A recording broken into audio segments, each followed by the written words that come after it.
श्री स्वामी समर्थ श्री गुरुदेव दत्त. सर्व स्वामी भक्तांचे माझ्या यूट्यूब चॅनलमध्ये स्वागत आहे. तर आज आपण काही असे उपाय बघणार आहोत जेणेकरून आपल्या घरी सुख शांती समृद्धी नांदेल.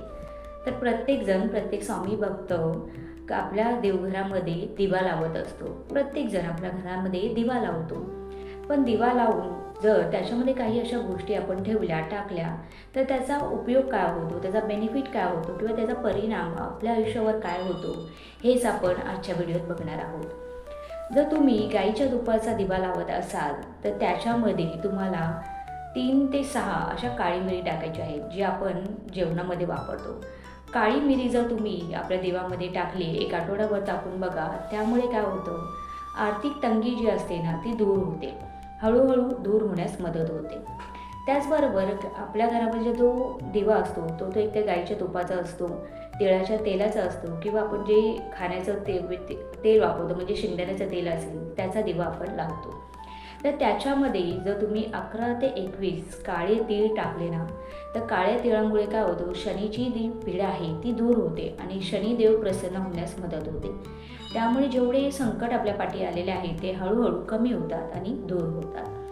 तिसरं तुम्हाला काय करायचं आहे, आपण जो दिवा लावतो त्याच्यामध्ये चिमूटभर हळद टाका. हळद टाकल्यामुळे काय होतं, आरोग्य सुधारण्यास मदत होते.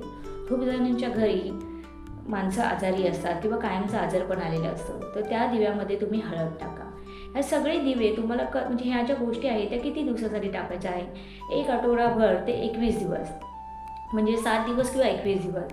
हे जे उपाय आहेत ते तुम्हाला 7 किंवा 21 दिवस करायचे आहे. आणि त्याच्या अगोदर तुम्हाला त्याचा बेनिफिट नक्की दिसेल ते कमेंटमध्ये सांगायला विसरू नका. जर तुम्ही दिव्यामध्ये अक्षता, ज्या 21 अक्षता आहेत, म्हणजे 21 अक्षता घ्यायच्या आहेत, म्हणजे अखंड तांदूळ घ्यायचे आहेत, ते दिव्यात टाकायचे आहेत. हा दिवा तुम्ही 7 दिवस प्रज्वलित केला तर तुमचं आयुष्यसुद्धा त्या अक्षतासारखं अखंड होतं आणि म्हणजे म्हणतात ना, आयुष्याला आपल्याला गती भेटते. त्याचबरोबर दिव्यामध्ये एक छोटीशी गोष्ट म्हणजे लवंग. एखादी लवंग 1 किंवा 2, जर लवंगा किंवा जर तुम्हाला जमत असेल तर 7 लवंगा या दिव्यामध्ये टाका.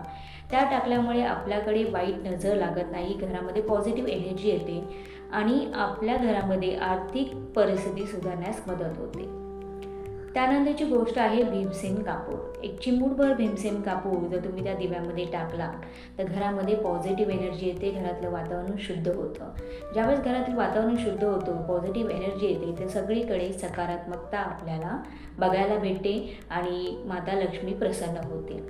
आता ह्या झाल्या सर्व गोष्टी की गाईच्या तुपामध्ये ते तुपाचा दिवा कसा लावायचा किंवा काय तुम्हाला त्याच्यात टाकायचं आहे, एखादं कार्य संपन्न करण्यासाठी तुम्हाला त्याच्यामध्ये काय टाकायचं आहे. तर मी परत एकदा सांगते, सगळ्यात पहिला म्हणजे काळे तीळ, शनिदेवाची बाधा दूर करण्यासाठी. त्यानंतर गाईच्या तुपामध्ये काळी मिरी टाकायची आर्थिक परिस्थिती सुधारण्यासाठी. चिमूटभर हळद टाकायची आहे आरोग्यासाठी.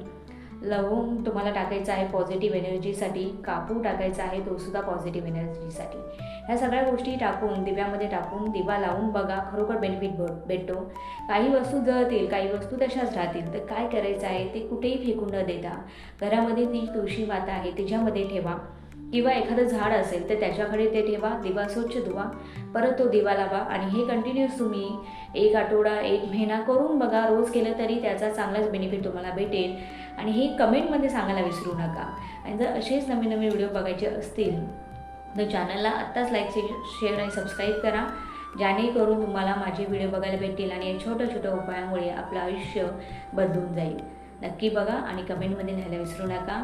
श्री स्वामी समर्थ. 100% सबस्क्राईब करा आणि चांगले व्ह्यू वाढवा.